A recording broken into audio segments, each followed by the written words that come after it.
Muy buenas noches y bienvenidos al Salón de Actos de la Real Sociedad Económica de Amigos del País. Bienvenidos a nuestros 4 hermanos mayores y a nuestra presidenta de la Junta de Cofradía, a nuestro profesionista del año, a nuestro pregonero, que lo tengo aquí a la derecha, a los consejeros de esta casa y hermanos y hermanas de las distintas cofradías de Semana Santa de Cartagena. A todos ellos, bienvenidos y muchas gracias por acompañarnos esta noche. Tiene la palabra a continuación nuestro asesor religioso, nuestro instructor espiritual y pregonero de la Semana Santa de Cartagena, que va a hacer la presentación en este ciclo de conferencias que clausuramos esta noche. Empezamos con la historia de la cofradía de nuestro Padre Jesús Resucitado, continuamos con una mesa redonda sobre la mujer de la Semana Santa, después hicimos una conferencia sobre la música y hoy clausuramos este ciclo de conferencias que anualmente, desde hace 43 años, viene organizando la Asociación Procesionista de la ciudad de Cartagena. Con todos ustedes, tiene la palabra nuestro pregonero de la Semana Santa 2024, don Fernando Gutiérrez Rache. Buenas noches, queridos hermanos y amigos. Un año más, la Asociación del Premio Procesionista del Año ha organizado magníficamente estos encuentros culturales en torno a nuestras inigualables procesiones de Semana Santa. Han sido, como siempre, de una temática variada. Este año se ha profundizado el día primero en la historia de la Cofradía del Resucitado, pasado, presente y futuro. Magnífica conferencia impartida por su hermana mayor, Marién García López. Bajo la coordinación de Mari Carmen Negroles, varias hermanas de nuestras cofradías realizaron una magnífica mesa redonda sobre la igualdad en las cofradías de la Semana Santa de Cartagena. Otra interesante conferencia es la aportación de los músicos militares a nuestros desfiles, conferencia a cargo de Enrique Martínez, con el acompañamiento musical de Obdulio Valdés. Temas que nos han permitido acercarnos a la riqueza cultural, histórica, musical, humana de nuestras cofradías, pero no podemos olvidar que la esencia de nuestras cofradías es la fe. Las cofradías nacieron para ser caminos de evangelización, de encuentro con el Señor, de encuentro con su palabra, por medio de las catequesis que son nuestras procesiones. Y también nacieron para vivir la fraternidad, el compartir la vida desde el amor, desde la caridad, de un modo especial esa caridad con los más necesitados. La caridad es fundamental para nuestras cofradías, porque es la respuesta, el compromiso de nuestra fe cofrade.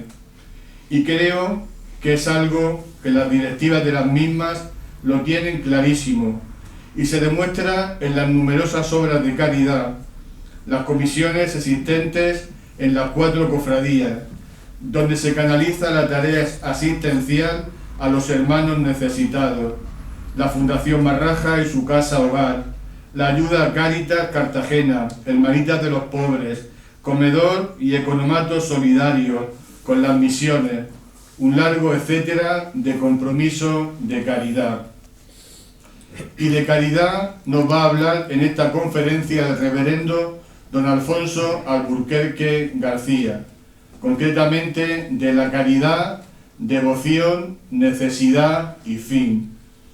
Don Alfonso es para mí una persona entrañable, con un carisma particular y una especial sensibilidad con los más necesitados. De ahí viene su trabajo en Cáritas diocesana. Una persona llena de conocimientos teológicos y llena de espiritualidad, tanta que en su camino sacerdotal ha dejado honda huella en todas aquellas parroquias en las que ha realizado su ministerio, marcado sobre todo por su gran amor a Cristo y a los hermanos. Don Alfonso nació el 9 de enero de 1971 en Jabalí Nuevo, hijo del matrimonio cristiano formado por Rosario y Félix. Recibió los sacramentos de la iniciación cristiana en la parroquia de la Purísima, de esta pedanía del municipio de Murcia. Es licenciado en Biblioteconomía y Documentación por la Universidad de Murcia. Sintió la llamada al sacerdocio e ingresó en el Seminario Diocesano de San Fulgencio en el año 1995, donde realizó sus estudios y obtuvo la licenciatura en Ciencias Eclesiásticas por la Universidad Pontificia de Salamanca. Ordenado presbítero el día 8 de julio del 2001, de manos del excelentísimo y reverendísimo señor don Manuel Ureña Pastor. Se incardinó en la Iglesia en la diócesis de Cartagena. Desde entonces ha ocupado los siguientes cargos pastorales: vicario de la parroquia de Nuestra Señora del Rosario de Bullas, párroco de San Juan Bautista de Valentín y pueblos anejos, párroco de la Asunción de los Alcázares, párroco de Nuestra Señora del Rosario de la Algaida. Desde el año 2010 ejerció su labor pastoral como párroco de San Juan Bautista de Archena. En el año 2018, el excelentísimo y reverendísimo señor don José Manuel Lorca Planes, obispo de Cartagena, lo nombró vicario episcopal para la zona de Cieza y Yecla y miembro nato del Colegio Presbiteral. Además, ha sido arcipreste del Valle de Ricote, sacerdote consejero de Cáritas Diocesana y en la actualidad párroco de San Miguel Arcángel en la ciudad de Murcia y delegado episcopal para las cofradías y hermandades de nuestra diócesis. En todos los pueblos donde ha desempeñado su ministerio, ha trabajado activamente como conciliario nato de todas sus hermandades y cofradías.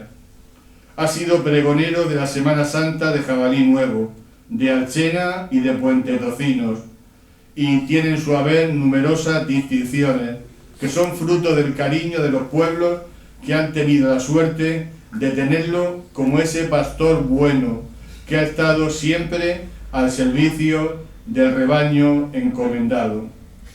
Seguro que sus palabras en esta noche nos ayudarán a madurar en la fe y la caridad, esa caridad que son signos distintivos de nuestro ser cofrade.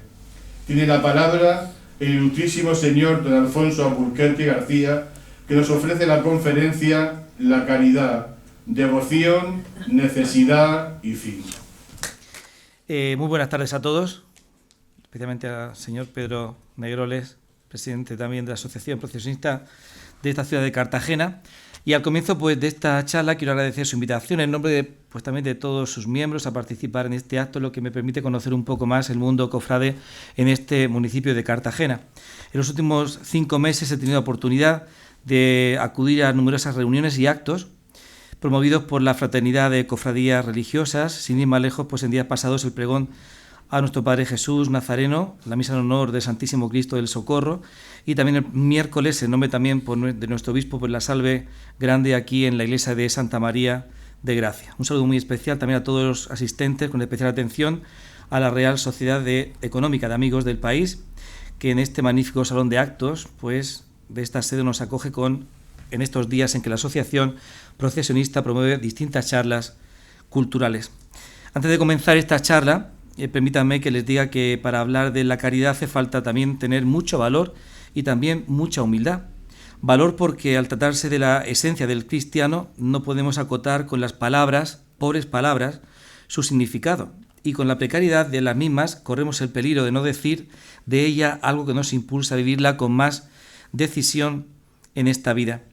Y humildad porque ante la inmensidad de lo que Dios, con la exigencia de la vivencia de la caridad, nos pide, debo reconocer lo mucho que de ella se puede decir, pero también lo mucho que, por desgracia, a veces dista mi propia vida de esa radicalidad. Por ello, aunque esta charla no es una homilía, ni tampoco ningún sermón, ni una meditación, permítanme también que me encomiende a la Santísima Virgen de la Caridad, patrona de esta bellísima ciudad, desvelándoles que ella es quien da origen al título de la misma y, por tanto, quien inspira el contenido de estas pobres palabras. Porque el Espíritu Santo, dice el Papa Benedicto XVI, que hizo presente al Hijo de Dios en la carne de María, dilató su corazón a las dimensiones del de Dios y le impulsó por la vía de la caridad. Vertebraré esta charla en dos puntos principalmente. Por un lado, hablaré de la caridad en sí misma, de su significado para el creyente como para todo cristiano, para luego también centrarme en la necesidad de ella como un fin en la vida de todo hijo de Dios y por tanto de toda cofradía o hermandad compuesta siempre por bautizados, y también la devoción particular, la otra manera, principalmente a la Santísima Virgen María en esa vocación que nos pueden ayudar a la vivencia y ejercicio de esta virtud teologal. Con el fin de no extenderme demasiado o divagar innecesariamente, no entraré a debatir o analizar cuestiones filosóficas como la diferencia entre amor o la palabra también ágape. La fuente principal a la que voy a acudir, por supuesto, va a ser la palabra de Dios y también a la tradición de la Iglesia. Dice el Papa Francisco, su palabra nos sacude, nos inquieta, nos apremia al cambio, a la conversión. Nos pone en crisis porque es viva y eficaz y más cortante que cualquier espada de doble filo. Como una espada, la palabra entra en tu vida haciéndote discernir los sentimientos y pensamientos del corazón, es decir, haciéndonos ver cuál es la luz del bien a la que hay que dar cabida y donde en cambio se hacen densas las tinieblas de los vicios y pecados que hay que combatir. Si queremos cambiar, dice el Papa, la perspectiva de nuestra vida, pero no sabemos por dónde empezar, debemos tomar conciencia de la presencia de Jesús y hacer lugar a su palabra, poner tu vida bajo la palabra de Dios. Y este es el camino que nos mostró el concilio, recuerda el Papa, en el que todos, incluso los pastores de la Iglesia, estamos bajo la autoridad de la palabra de Dios, no bajo nuestros propios gustos, tendencias o preferencias, sino bajo la única palabra de Dios que nos moldea, nos convierte y nos pide estar unidos en la única Iglesia que es Jesucristo. También, principalmente, me voy a fijar en el Magisterio del Papa Benedicto XVI, en ese magistral texto de Deus Caritas Est, Dios es caridad, así como dos documentos que también tienen mucho que ver en el ámbito de las cofradías y fraternidades cristianas, tanto de pasión como de gloria. El directorio sobre la piedad popular y la liturgia, principio y orientaciones de la congregación del culto divino y la disciplina de los sacramentos, y también la carta pastoral de los obispos del sur de España, entre los cuales estamos nuestra diócesis de Cartagena, al cumplirse el 30 aniversario de la visita apostólica del Papa San Juan Pablo II a Sevilla y a Huelva, llamada así María Estrella de la Evangelización. Sin más preámbulos. Caridad. En el Evangelio de San Marcos encontramos el siguiente texto. Un escriba se acercó a Jesús y le preguntó: ¿qué mandamiento es el primero de todos? Y respondió Jesús: el primero es: escucha, Israel, el Señor nuestro Dios es el único Señor. Amarás al Señor tu Dios con todo tu corazón, con toda tu alma, con toda tu mente y con todo tu ser. Y el segundo es este: amarás al prójimo como a ti mismo. No hay mandamiento mayor que estos. Este texto supongo que será más o menos conocido por todos, aunque quizás que mejor lo conozcamos por la fórmula que la Iglesia nos lo ha enseñado. Mandamientos de la ley de Dios, que son 10 y se resumen en estos dos: amarás a Dios sobre todas las cosas y al prójimo también como a uno mismo. Dicho de una manera o de otra, cada cristiano tiene o debe, al menos debemos, tener claro que el mandamiento primero y principal es el amor. Pero si, como os decía al comienzo de esta charla, partimos de la humildad, reconoceremos que no sabemos amar, así como que nuestra forma de entender el amor es siempre parcial, marcada por el individualismo que nos caracteriza. Por eso también debemos acudir a otro texto, en este caso, una carta escrita por San Pablo, para comprender cómo es el amor de Dios hacia nosotros y por tanto el amor al que Él nos llama. El amor es paciente, el amor es benigno, el amor no tiene envidia, no presume, no se engríe, no es indecoroso ni egoísta, no se irrita, no lleva cuentas del mal, no se alegra de la injusticia, sino que goza con la verdad. Todo lo excusa, todo lo cree, todo lo espera, todo lo soporta. Nos suena bastante, creo yo, ¿verdad? Se lee en muchas bodas, pero cuidado, porque el apóstol de los gentiles, que muy probablemente pudo haber venido a España por estas tierras, no dirigió estas palabras a unos novios que quieran casarse. a modo de consejo práctico, sino a todos los cristianos de una comunidad, en este caso la de los cristianos de Corinto, y por tanto a cualquier cristiano. Así lo podemos entender cuando comienza diciendo: si hablara la lengua de los hombres y de los ángeles, pero no tengo amor, no sería más que un metal que resuena o un címbalo que aturde.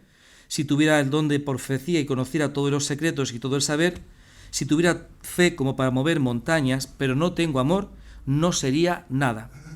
Si repartiera todos mis bienes entre los necesitados, si entregara mi cuerpo a las llamas, pero no tengo amor, de nada me serviría.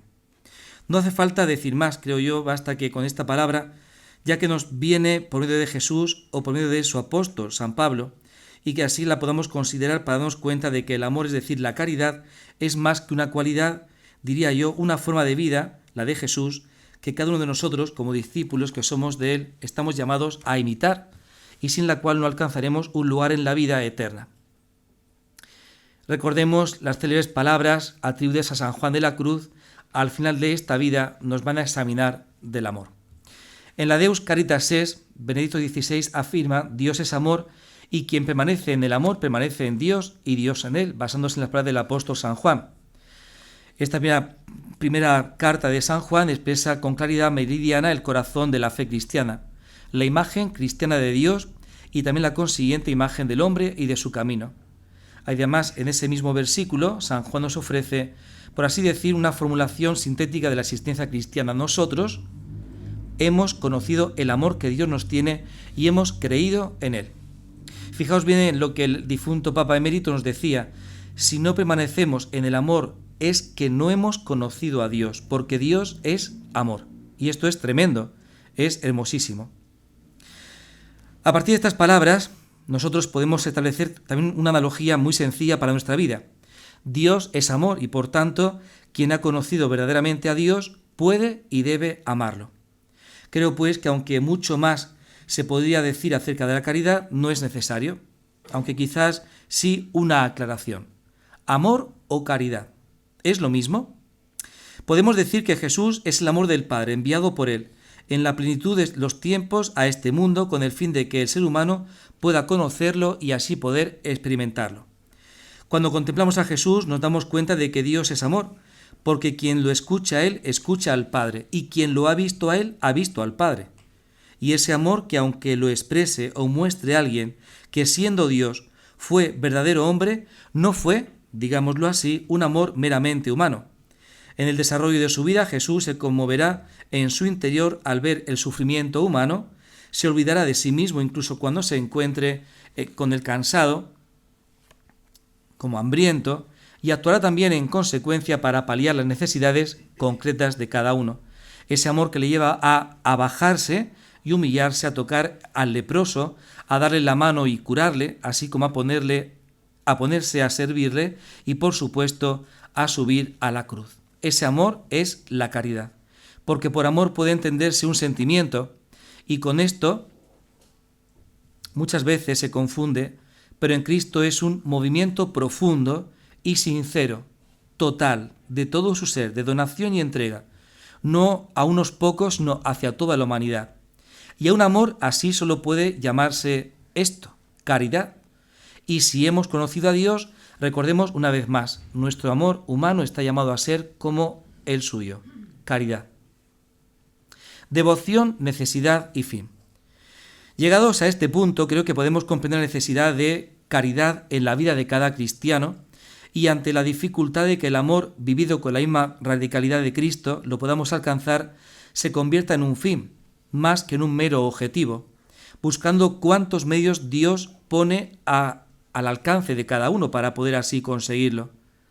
Veámoslo con un poco más de detenimiento, también desde la perspectiva cofrade, porque en definitiva toda hermandad o cofradía o asociación cristiana está integrada por bautizados, es decir, por personas que, habiendo recibido el primer sacramento de la iniciación cristiana, está llamada a vivir de la caridad de Cristo y a sentir la urgencia que de la misma tiene cada ser humano. Vayamos, pues, lo primero de todo a la palabra de Dios. Entonces dirá el Rey a los de su derecha: venid vosotros, benditos de mi Padre, heredad el reino que he preparado para vosotros desde la creación del mundo, porque tuve hambre y me disteis de comer, tuve sed y me disteis de beber, Fui forastero y me hospedasteis. Estuve desnudo y me vestisteis, enfermo y me visitasteis, en la cárcel y vinisteis a verme.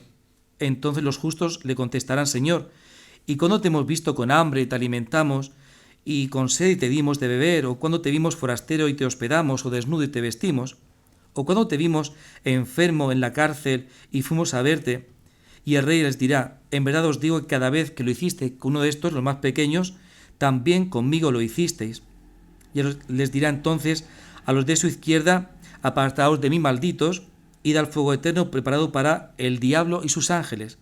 Porque tuve hambre y no me disteis de comer, tuve sed y no me disteis de beber, fui forastero y no me hospedasteis, estuve desnudo y no me vestisteis, enfermo y en la cárcel y no me visitasteis. Y también aquellos contestarán: Señor, ¿y cuándo te vimos así?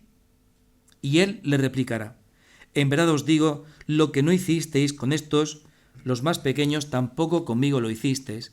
Y estos irán al castigo eterno y los justos a la vida eterna. Jesús, en estas palabras del Evangelio de San Mateo, concreta cómo ha de vivirse el amor hacia el hermano, con una enumeración de acciones muy sencillas de identificar. Están enraizadas en el Antiguo Testamento. En la cátedra de Moisés se han sentado los escribas y los fariseos: haced y cumplid lo que os digan, pero no hagáis lo que ellos hacen, porque ellos dicen, pero no hacen. Lían fardos pesados y se los cargan a la gente en los hombros, pero ellos no están dispuestos a mover un dedo para empujar. Todo lo que hacen es para que los vea la gente. Esta denuncia contra la hipocresía y la dureza del corazón también debemos hacerla nuestra, con la advertencia fuerte que en otro pasaje Jesús también nos lanzará: no será así entre vosotros. El que quiera ser grande, que sea vuestro servidor, y el que quiera ser primero entre vosotros, que sea el último, que sea el esclavo. Igual que el Hijo del Hombre no ha venido a ser servido, sino a servir y dar su vida en rescate por muchos. Si una cofradía está formada, como venimos diciendo, por cristianos bautizados, llamados a hacer vida la palabra de Dios, la vivencia y el ejercicio de la caridad, comprenderemos por todo lo dicho que se convierta en necesidad y fin, y que esta última denuncia de Jesús se analice con mucho detenimiento, ya que puede convertirse el mundo cofrade en un espacio propicio para personas deseosas de protagonismo o personalismo, que no ha podido encontrarlo en otros ámbitos de la vida social. Cuando esto es así, la cofradía se convierte en un problema continuo. En el mundo cofrade, como en toda la vida cristiana, recordemos, vale quien sirve y no vale quien quiere servirse de las cofradías para sus fines propios, olvidando sobre todo que el fin principal del cristiano y de la vida cristiana es la cofradía, y en la cofradía es la caridad. El Papa Benedicto XVI nos dice en Deus Caritas Es, al analizar el ejercicio del amor por parte de la Iglesia como comunidad de amor. En el número 20 afirma que el amor al prójimo, enraizado en el amor a Dios, es ante todo una tarea para cada fiel, pero lo es también para toda la comunidad eclesial, y esto en todas sus dimensiones, desde la comunidad local a la Iglesia particular, hasta abarcar a la Iglesia universal en su totalidad. También la Iglesia, en cuanto a comunidad, ha de ponerse también en práctica la realidad de ese amor. En consecuencia, el amor necesita también una organización como presupuesto para un servicio comunitario bien ordenado. La Iglesia ha sido consciente de que esta tarea ha tenido una importancia constitutiva para ella desde sus comienzos. Dice el libro de los Hechos de los Apóstoles: los creyentes vivían todos unidos y lo tenían todo en común. Vendían bienes y posesiones y lo repartían entre todos, según la necesidad de cada hermano. En el número 25 de Deus Caritas Es afirmará: la naturaleza íntima de la Iglesia se expresa en una triple tarea: anuncio de la palabra de Dios, querigma o martiría, ser testigo de, celebración de los sacramentos, liturgia y servicio de la caridad, diaconía. Son tareas que se implican mutuamente y no pueden separarse una de otra, básicas para cada comunidad parroquial. Y así, para la Iglesia, la caridad no es una especie de actividad de asistencia social que también se podría dejar a otros, sino que pertenece a su naturaleza misma y es manifestación irrenunciable de su propia esencia. Para poder ejercer bien la caridad, consciente de la multitud de necesidades y de la complejidad a la hora de atenderlas, a lo largo de los siglos surgirá multitud también de iniciativas con el fin de organizar la red asistencial. Congregaciones religiosas, instituciones y entre ellas también las hermandades y cofradías y asociaciones religiosas llamadas a ser un instrumento para el desarrollo de esta triple dimensión eclesial de que hablábamos antes, especialmente el ejercicio de la caridad. Finalmente, el número 28 afirma el Papa Benedicto XVI: el amor, la caritas, siempre será necesaria, incluso en la sociedad más justa. No hay orden estatal, por justo que sea, que haga superfluo el servicio del amor. Quien intenta desentenderse del amor se dispone a desentenderse del hombre en cuanto hombre. Siempre habrá sufrimiento que necesite consuelo y ayuda. Siempre habrá soledad. Siempre se darán también situaciones de necesidad material en las que es indispensable una ayuda que muestre un amor concreto al prójimo. Siempre se darán situaciones de necesidad, dice el Papa. Cierto, muy cierto, pero quizás que cada persona para percibirlas necesitará unos ojos como los de Cristo para reaccionar. Necesitará un corazón como el de Cristo y para actuar en consecuencia necesitará también poner memoria y entendimiento, voluntad, pies y manos al servicio de Cristo. Para adquirir esto, pues son necesarias unas herramientas que hemos de cuidar cada cristiano y que así aportan a ser un auténtico agente de la caridad. Cristo mismo en medio del mundo y por tanto cada cofradía o hermandad o agrupación igualmente un potencial indispensable para la caridad.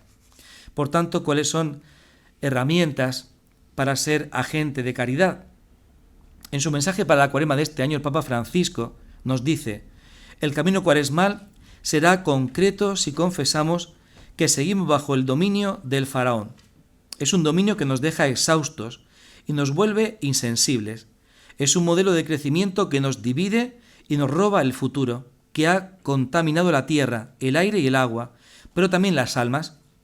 Porque si bien con el bautismo ya ha comenzado nuestra liberación, queda en nosotros una inexplicable añoranza por la esclavitud.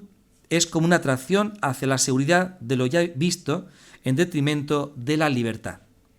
No se explicaría que una humanidad que ha alcanzado el umbral de la fraternidad universal y niveles de desarrollo científico, técnico, cultural y jurídico capaces de garantizar dignidad para todos, camine en la oscuridad de las desigualdades y los conflictos como estamos viviendo.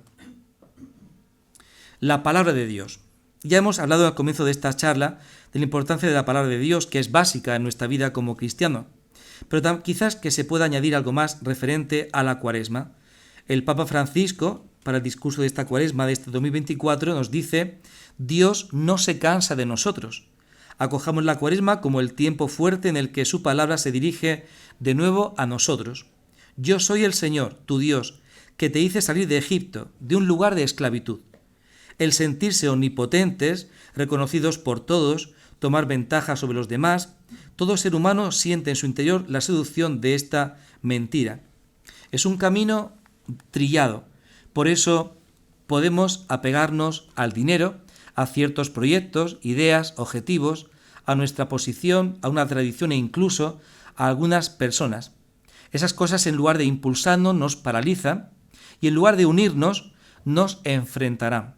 Existe, sin embargo, una nueva humanidad, la de los pequeños, los humildes, los que no cuentan, que no han sucumbido al encanto de la mentira, mientras que los ídolos vuelven mudos, ciegos, sordos, inmóviles a quienes les sirven. Los pobres de espíritu están inmediatamente abiertos y bien dispuestos. Son una fuerza silenciosa del bien que sana y sostiene el mundo. Es tiempo de actuar, y en Cuaresma actuar es también detenerse en la oración para acoger la palabra de Dios y detenerse como el samaritano ante el hermano herido. Así la Cuaresma es el tiempo de gracia en el que el desierto vuelve a ser, dice el profeta Oseas, el lugar del primer amor. Dios educa a su pueblo para que abandone su esclavitud y experimente el paso de la muerte a la vida. Como un esposo nos atrae nuevamente hacia sí y también susurra palabras de amor a cada corazón. La oración, la limosna y el ayuno, esas herramientas. Si acudimos a la palabra de Dios, Jesús nos habla muy claramente acerca de estas prácticas cuaresmales. Basta con que recordemos la lectura del Evangelio del miércoles de ceniza y las lecturas también de estos días primeros de la cuaresma. Si, como decía, hemos cuidado como debemos la escucha atenta y orante de la palabra de Dios, en estos días especialmente, no hace falta que yo lea aquí las diferentes citas a que hago referencia. Acudamos de nuevo al mensaje para la cuaresma del Papa Francisco. Por eso la oración, la limosna y el ayuno no son tres ejercicios independientes, sino un único movimiento de apertura, de vaciamiento. Fuera los ídolos que nos agobian, fuera los apegos que nos aprisionan, entonces el corazón atrofiado y aislado se despertará. Por tanto, desacelerar y detenerse es primordial. La dimensión contemplativa de la vida que la cuaresma nos hará redescubrir movilizará nuevas energías. Delante de la presencia de Dios nos convertimos en hermanos, percibimos a los demás con nueva intensidad. En lugar de amenazas y enemigos, encontramos compañeros de viaje. Y este es el sueño de Dios, la tierra prometida hacia la que marchamos cuando salimos de la esclavitud. En el Directorio para la Piedad Popular se nos dice que como en la escucha de la palabra de Dios se edifica y también crece la Iglesia, el pueblo cristiano debe también adquirir familiaridad con la Sagrada Escritura y llenarse de su espíritu para traducir en formas adecuadas y conformes a los datos de la fe, el sentido de piedad y devoción que brota de cada corazón, de ese contacto con el Dios que salva, regenera y santifica. Y también el número 88 dice: pero su lectura de la Sagrada Escritura debe estar acompañada de la oración para que pueda realizarse el diálogo entre Dios y el hombre. Por tanto, oración, limosna, ayuno, bien hechos, bien vividos, ejercitarán, digámoslo así, nuestro corazón. Lo prepararán para que siente y se compadezca y se ponga en marcha para actuar en favor del otro hermano cofrade.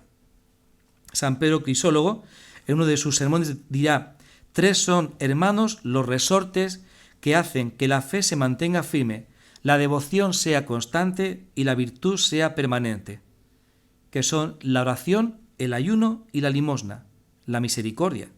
Porque la oración llama, el ayuno intercede y la misericordia recibe. Oración, misericordia y ayuno constituyen una sola y única cosa y se vitalizan recíprocamente.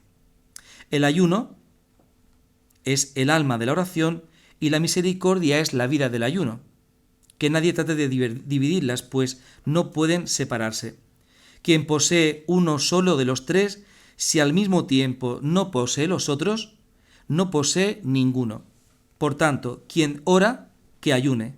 Quien ayuna, que se compadezca. Que preste oído a quien te suplica, aquel que al suplicar desea que se le oiga, pues Dios presta oído a quien no cierra los suyos al que le suplica. Que el que ayuna entienda bien lo que es el ayuno, que preste atención al hambriento, quien quiera que Dios preste atención a su hambre, que se compadezca quien espere misericordia, que tenga piedad quien le busca, que responda quien desea que le responda a él. Es un indigno suplicante quien pide para él sí lo que niega a otro. Díctate a ti mismo la norma de la misericordia de acuerdo con la manera, la cantidad y la rapidez con que quieres que tenga misericordia contigo. Compadécete tan pronto como quisieras que los otros también tengan misericordia y compasión de ti. Pero para que estas ofrendas sean aceptadas, tiene que venir también, por supuesto, la misericordia. El ayuno no germina si la misericordia no lo riega. El ayuno se torna infructuoso si la misericordia no lo fecundara. Lo que es la lluvia para la tierra, eso mismo es la misericordia para el ayuno. Por más que perfeccione su corazón, purifique su carne, desarraigue los vicios y siembre las virtudes, como no produzca caudales de misericordia, el que ayuna no cosechará ningún fruto. No creo que haga falta decir más. En definitiva, la palabra que debemos escuchar es la siembra que Dios hace en cada uno de nosotros. La oración será la forma en que podamos acoger la voz de Dios. El ayuno y la abstinencia serán la preparación del terreno en que el sembrador pueda sembrar. Y la caridad, la respuesta necesaria a un Dios que nos ama y que se muestra siempre rico en misericordia. Si no concretamos nuestra caridad, es que Dios no está en nosotros. Si nos contentamos con dar una moneda al primero que veamos por la calle, sin cruzar con él una mirada, una palabra, una sonrisa, entonces esa caridad puede que sea una farsa, una manera de acallar nuestra conciencia, o incluso, si lo hacemos ante testigo, un medio eficaz para engordar nuestro ego, pero nunca será una respuesta verdaderamente cristiana, pues Jesús actúa de manera diferente. Escucha, siente, se compadece hasta conmover en su interior, se olvida de sí mismo y actúa en favor del otro, incluso jugándose literalmente la vida. Hay que amar hasta que duela. Hay que dar hasta que nos duela. Cuando nos duela de verdad, entonces estaremos actuando como Jesús, por tanto, con una auténtica caridad. La caridad en las hermandades y cofradías.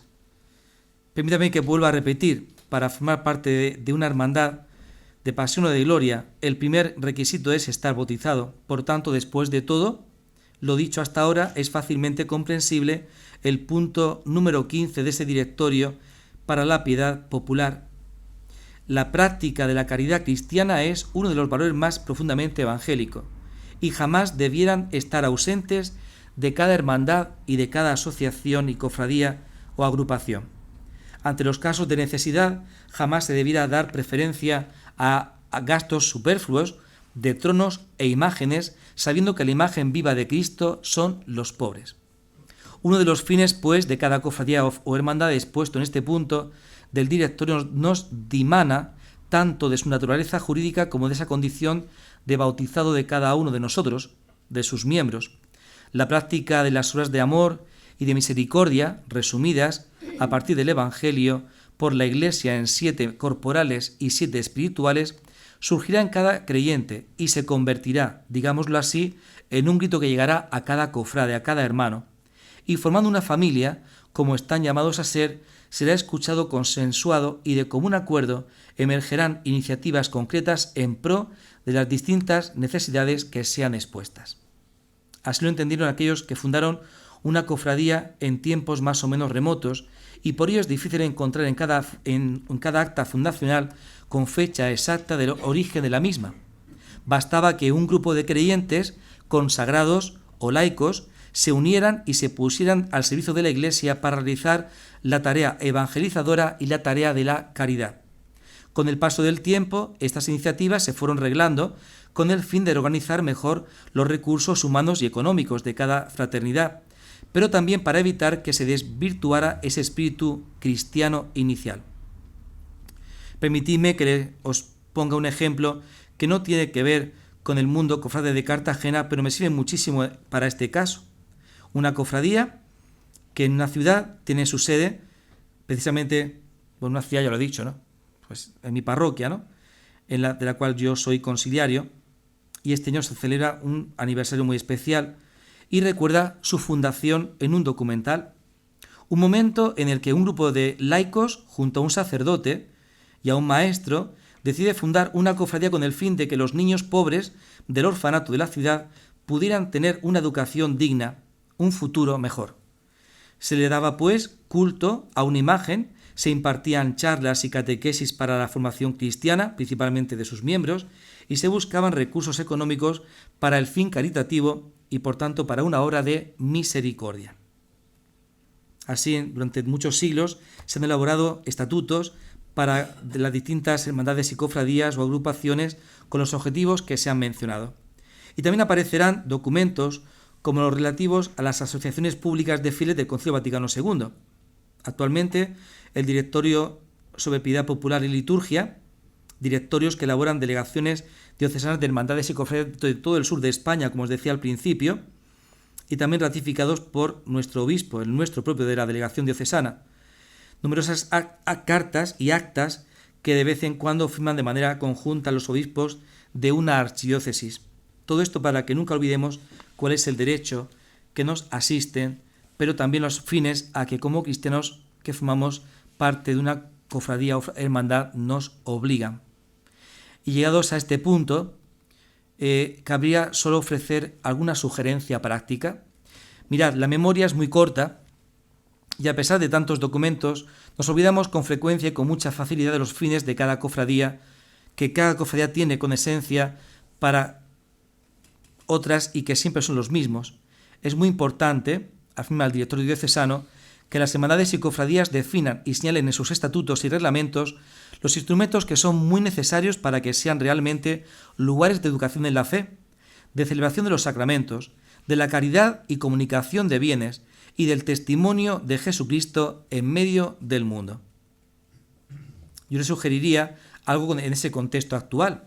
Algunas cofradías o hermandades tienen en marcha grandes proyectos de caridad. Otras, sin embargo, se contentan con hacer donaciones puntuales y ambas cosas están muy bien. Aunque hago una advertencia, cuidado con reducir una acción caritativa a lo que llamamos un postureo, algo de lo que nadie está libre y más en los tiempos actuales. Hago una donación, subo la foto a las redes sociales o lo mando a un periódico o televisión y con eso quedamos contentos, tanto la asociación que lo recibe como yo mismo o mi cofradía.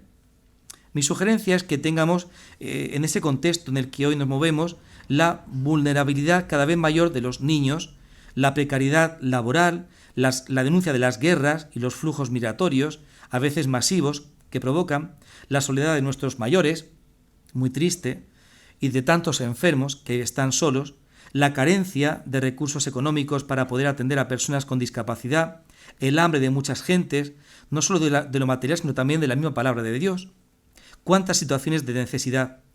Como decíamos anteriormente, pues se presentan cada día ante cada ojo de cada hermano, de cada agrupación o hermandad. Y así se podrían nombrar muchísimas más. Podemos, por tanto, si lo contemplamos con los ojos de la fe y un corazón traspasado por la palabra de Dios, permanecer indiferentes o contentarnos con una donación puntual? Creo que no, y estoy convencido y muy seguro de ello, porque como sacerdote trato cada día con la miseria humana, es decir, con la precariedad del ser humano. Mi sugerencia sería revisar bien nuestras cuentas y plantearnos seriamente, quizás mirando a Cristo pobre y sufriente, despojado de todo, martirizado y muerto en la cruz, y pensar si verdaderamente estamos siendo equitativos o justos en lo que destinamos a la caridad. Gastos en cuidado de nuestro rico patrimonio es necesario y está justificado, así como también el que destinamos al culto de nuestras bellas imágenes, y más aquí en Cartagena. Pero, ¿cuánto destinamos al anuncio del Evangelio? ¿Cuánto a campañas solidarias? ¿Cuánto a proyectos concretos de los muchos que se pueden presentar en cada parroquia, en nuestras sedes de cada hermandad o cofradía? No soy yo quien puede dar una respuesta, aunque como delegado de hermandades y cofradías de esta diócesis, siempre desde ese primer día que comencé a ejercerlo, de esta tarea que me encomendaba el señor obispo, me he ofrecido como mediador para trabajar en la resolución de estos distintos problemas que pueden surgir y que se me han presentado, pero también estoy dispuesto a encontrar esos proyectos concretos de caridad de que os hablo, aunque eso sí, sus conciliarios deben también estar atentos a cada una de ellas, porque ellos, en nombre del obispo, deben cuidarlas, quererlas, animarlas y ayudarlas también a encontrar tanto las soluciones a los problemas como los medios con que poder alcanzar esos fines. Qué importante sería que cada miembro de cada cofradía, desde el conciliario o el presidente hasta cada uno de sus miembros, fueran auténticos colaboradores que desempeñan esta práctica al servicio de la caridad en la Iglesia, sin dejarse inspirar en los esquemas que pretenden mejorar el mundo siguiendo una ideología, sino dejarse guiar por la fe en Cristo Jesús, la fe que actúa solo por amor. Han de ser, pues, personas movidas ante todo por el amor de Cristo, personas cuyo corazón ha sido conquistado por Cristo, con su amor despertando en ellos el amor al prójimo. Entonces, en esa carta a los Corintios, segunda carta, nos dice el apóstol, nos apremia el amor de Cristo, el lema de nuestro obispo, don José Manuel. La caridad de Cristo nos urge. La conciencia de que en Él Dios mismo se ha entregado por nosotros mismos, no ya por nosotros, sino para Él, y con Él para los demás. Quien ama a Cristo ama a la Iglesia y quiere que ésta sea cada vez más una expresión e instrumento del amor que proviene de Jesucristo.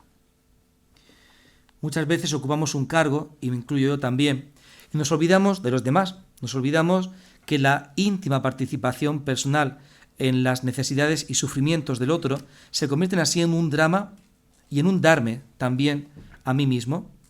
Para que el don no humille al otro, no solamente debo darle algo mío, sino a mí mismo entero. He de ser parte del don como persona. Y este es un modo de servir que hace humilde al que sirve. No adopta una posición de superioridad ante el otro, por miserable que sea momentáneamente su situación. Cristo ocupó también el último puesto en el mundo, la cruz, y precisamente con esa humildad radical nos ha redimido y nos ayuda constantemente. Y por último, la devoción. Sé que ya me he extendido bastante, y creo que sí. Y toca ir concluyendo, pero imagino que se habrán dado cuenta de que hemos hablado del significado de la caridad, y también de esta como fin y necesidad, pero no así de la devoción, a la que hacía alusión al principio de este texto. Lo he dejado a propósito para este momento último, ya que las devociones deben estar alimentadas por una fe auténtica y sería devoción sana y verdaderamente evangélica si me mueven y remueven a una caridad sincera. Ahora bien, el culto malentendido de las imágenes puede hacer que se pierda el verdadero sentido cristiano. Por ejemplo, cuando se desplazan las celebraciones litúrgicas como la Eucaristía, cuando se absolutiza su mediación como mera imagen material, para remediar todos nuestros males, olvidando que solamente somos salvados en virtud de la redención realizada en Cristo Jesús por ti y por mí en la cruz. Es preciso recordar que el objetivo último de la veneración a los santos es la gloria de Dios y la santificación del hombre. Entre los santos descuella siempre la devoción a la Santísima Virgen María. El Evangelio de Lucas nos recuerda, la Deus Caritas es, la muestra a María como atareada en un servicio de caridad a su prima Isabel, con la cual permaneció unos 3 meses, para atenderla durante el embarazo. Magnificat anima mea Dominum, dice con ocasión de esta visita, proclama mi alma la grandeza del Señor, y con ello expresa todo el programa de su vida.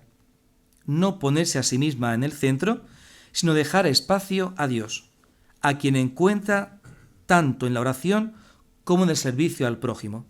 Solo entonces el mundo se hace bueno. María es grande precisamente porque quiere enaltecer a Dios en lugar de a sí misma. Ella es humilde, no quiere ser sino la sierva del Señor. España, decía San Juan Pablo II, es tierra de María, desde que en carne mortal, a orillas del Ebro, visitara y animara al apóstol Santiago en la tarea de evangelizar la antigua Hispania. Por cierto que el apóstol, que recibió de María la caridad de su visita y su aliento, fue precisamente quien por el puerto de Santa Lucía vino a esta tierra nuestra y por él brilló la luz de la fe para todo nuestro país, para toda nuestra tierra. En Cartagena, la Santísima Virgen, bajo la vocación de la caridad, ocupa un lugar preeminente en las devociones del pueblo cristiano y, por supuesto, en el corazón de cada cartagenero. Recordemos que si queremos ser auténticos devotos suyos, verdaderamente la tomemos como modelo en nuestra vida cotidiana. Pensemos también lo que de ella nos dice Benedicto XVI: María habla y piensa con la palabra de Dios.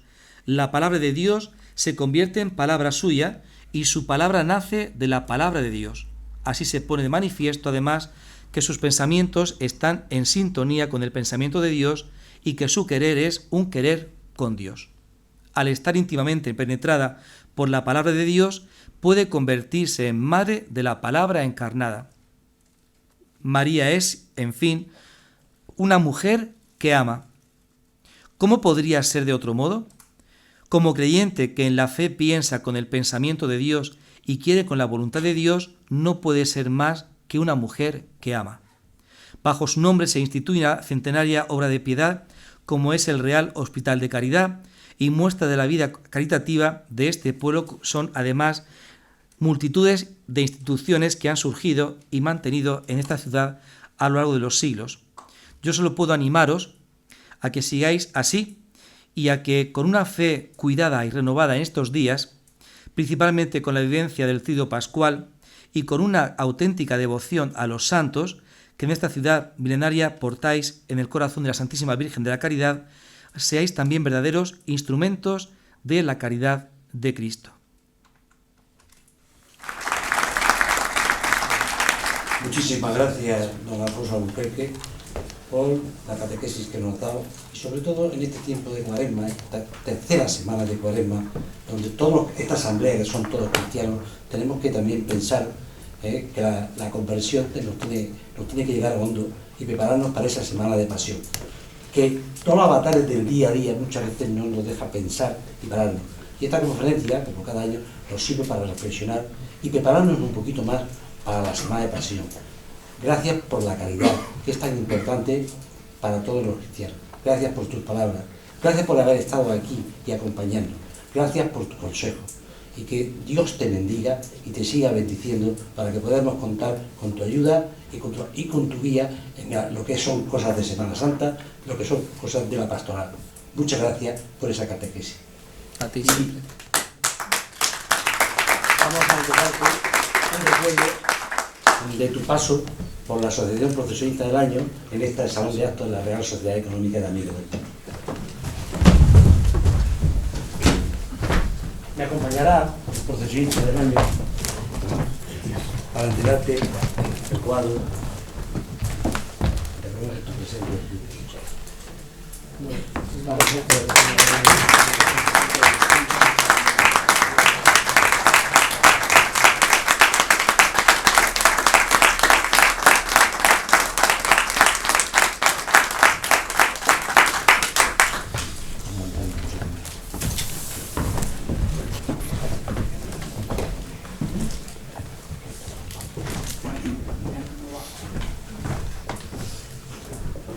Cada día, o cada noche, en nuestras conferencias, distinguimos a agrupaciones que celebran sus 25 o 50 años, ya sea californios, Arrajos, de Suitado o del Socorro.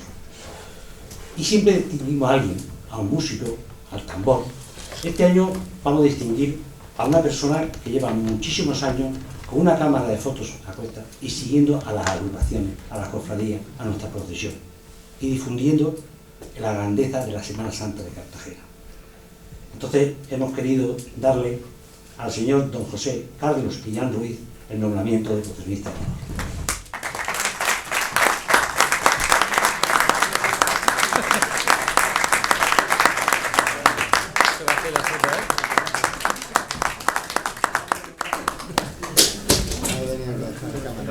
El fotógrafo fotografiado. Muchas gracias.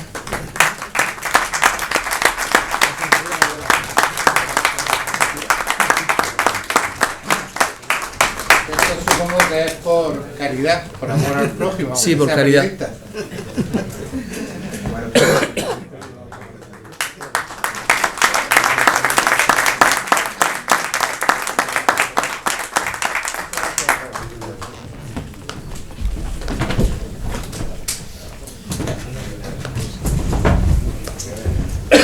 Una vez más, muchísimas gracias por su asistencia.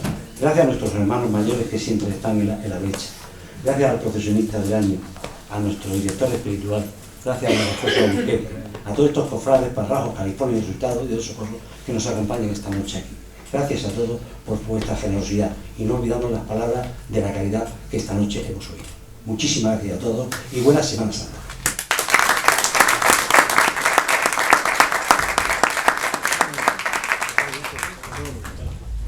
Yo quería decir una palabra solamente, y es que de la caridad es muy fácil hablar y muy hermoso escuchar, pero hacerla cada día es muy difícil.